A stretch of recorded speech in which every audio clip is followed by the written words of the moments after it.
What happens when one of America's favorite talk show hosts goes head-to-head with a comedian known for testing limits? The outcome was nothing short of explosive. Jeff Dunham, the ventriloquist who's filled arenas around the world with his bold puppet acts, found himself in a confrontation no one could have predicted. Kelly Clarkson, known for her kindness and humor, revealed a side of herself that left her audience stunned and her guest storming off the stage. The tension was thick, the words sharp, and what started as a normal conversation turned into one of the most uncomfortable moments in daytime TV history. This wasn't a sketch or a ratings stunt. It was real, raw, and unforgettable. Before we get into what happened, hit that subscribe button and share your thoughts below. Was Kelly too harsh, or did Jeff cross the line? The show began like any other day. Kelly walked onto a colorful set to loud applause, flashing her trademark smile. The crowd was buzzing, ready for music, laughter, and celebrity fun. When Jeff Dunham was announced, the cheers got louder. Love him or not, he's one of the biggest names in comedy, and fans were thrilled to see him. He walked out with confidence, puppet case in hand, waving to the crowd as they roared. Kelly hugged him warmly, and both sat down, smiling as cameras rolled. Everything looked friendly and relaxed. It seemed like an easy chat about his tours, his puppets, and his long career on the road. Kelly opened with light energy, praising Jeff's recent tour and asking how it felt to still sell out arenas after so many years. Jeff responded with his usual humor, saying he never thought talking to dolls would make him famous. The crowd laughed. Kelly laughed. Everything seemed perfect. But then the tone shifted. Kelly began asking about how comedy has changed, whether Jeff ever felt like the world evolved while his act stayed the same. Her voice was calm, but her words had an edge, Jeff noticed. His smile faded slightly, but he answered that comedy's purpose was to make people laugh, not to follow social trends. Kelly nodded but didn't move on. She asked if he ever worried about offending people in today's climate. The word offending hung heavy in the air. Jeff leaned back, looking serious. He said comedy had always been about pushing limits, about making people uncomfortable enough to laugh, and that fear of offense would kill humor entirely. The audience reacted differently. Some cheered, some stayed quiet. Kelly's smile flickered before she asked if there was a difference between pushing limits and being plain insensitive. Jeff's posture changed. He asked her what she meant, his tone sharp but controlled. Kelly didn't back off. She said some comedians use edgy humor as an excuse for outdated stereotypes, and that not everything can hide behind the label of a joke. Jeff let out a dry laugh and said it sounded like she brought him there just to lecture him. The crowd gasped. Kelly's smile vanished completely. She leaned in, saying she invited him because she respected his success, but believed that people with influence should think about the impact of their words. Jeff shook his head, saying responsibility was just another word for censorship, and that once comedians cared more about being polite than being funny, they'd stop being comedians altogether. Kelly fired back that caring about others wasn't censorship. It was respect. The room grew silent. Jeff leaned forward, his voice firm. He said comedy was about truth, saying what others were too afraid to say, and that his puppets let him explore characters people recognized as reflections of real life. He added that if Kelly didn't get that, maybe she didn't understand comedy at all. That line hit hard. Kelly's face reddened. She said she'd been in entertainment long enough to know the difference between smart humor and cheap shots, and that hiding behind puppets didn't make offensive jokes acceptable. Jeff stood abruptly, the audience gasping again. Kelly stayed seated, staring up at him calmly. Jeff pointed at her, saying he'd worked decades to earn his place and didn't need lessons from someone who built her brand on being nice. Kelly stood too, saying being kind wasn't weakness, and that doing something for a long time didn't mean you were right. Jeff let out a bitter laugh, saying people like her always thought they knew better and wanted to police what others said. Kelly shot back that holding people accountable wasn't policing.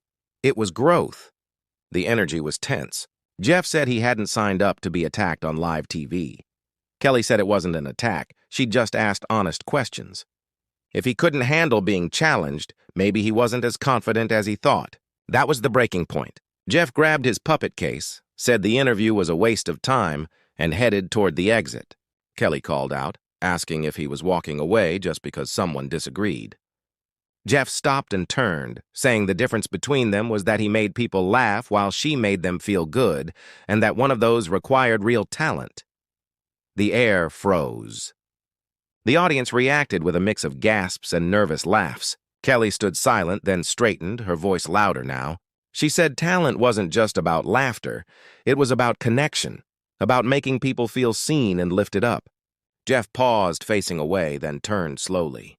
His expression softened slightly, frustration mixed with something else. He said he'd been connecting with audiences for decades, that his fans loved him because he said what others were afraid to say. Kelly shook her head, saying that encouraging harmful stereotypes wasn't bravery, it was laziness, and that real comedy made people think. Jeff's voice rose. He said she lived in a safe bubble where everything had to be perfect, that she didn't know what real risk in comedy looked like. Kelly answered that at least she performed as herself, not through puppets. Jeff snapped that his characters were parts of him, reflections of people everywhere, and that if she couldn't see that, maybe it was her problem. The audience was restless, producers whispering frantically off camera.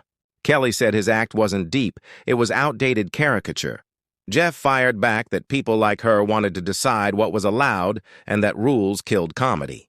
Kelly said art without empathy was chaos and that words had consequences. Jeff muttered that kindness was weakness and that the business was full of fake smiles. Kelly said softly that honesty without compassion was just cruelty and that maybe he'd performed for so long he forgot what being real was. That stopped him. For the first time, Jeff looked shaken. He said she didn't know his struggles, that she'd had her fame handed to her. Kelly's tone turned cold. She said nothing in her life had been easy, and that this wasn't about careers. It was about the choices they made with their influence. Jeff said influence was just a buzzword, and that his only job was to make people laugh. Kelly stepped closer, saying that when millions listen to you, you can't pretend your words don't matter. Jeff sighed, saying everyone was too sensitive, that comedy used to be fun, not a minefield. Kelly said she wasn't trying to end his career, just asking him to think before joking. Jeff said offense was subjective and that trying to please everyone made art dull. Kelly said she wasn't asking him to please everyone, only to consider everyone, and if he couldn't, maybe he didn't deserve his stage. The room was silent again. Jeff grabbed his puppet case and said he was done, that he came for an interview, not a lecture. Kelly replied that it only felt like an attack if he had something to hide. Jeff said he didn't feel guilty for making people laugh and that she could keep her decency while he kept his humor. Kelly said gently that laughter and kindness weren't opposites. Jeff didn't respond. He turned and walked out for good. Kelly stood still for a moment, breathing hard. The audience was speechless. After a pause, she faced them, saying what they'd seen wasn't planned but real. She said real talks could get uncomfortable and that she didn't regret her questions. She said laughter mattered, but so did kindness. The crowd clapped slowly, then louder. Backstage, Jeff stormed through the halls, jaw tight, avoiding eye contact. He got into his car, slammed the door, and stared out the window. As clips of the argument spread online, he watched himself back and saw how angry he'd looked. It didn't feel like a win. It felt messy and unresolved. Both had stood their ground, both had stopped listening. Later in her dressing room, Kelly sat quietly, shaking slightly. She'd done hundreds of interviews, but this one left her drained. She hadn't wanted a fight, it just happened. The cameras caught the anger, but not the reflection that came after. Maybe that was the real story, that even when we're sure we're right, there's always more to the truth. So what do you think? Was Kelly right to challenge Jeff, or did she go too far? Should Jeff have stayed and finished the talk? Or was walking off his only option? Drop a comment below and don't forget to subscribe for more stories like this.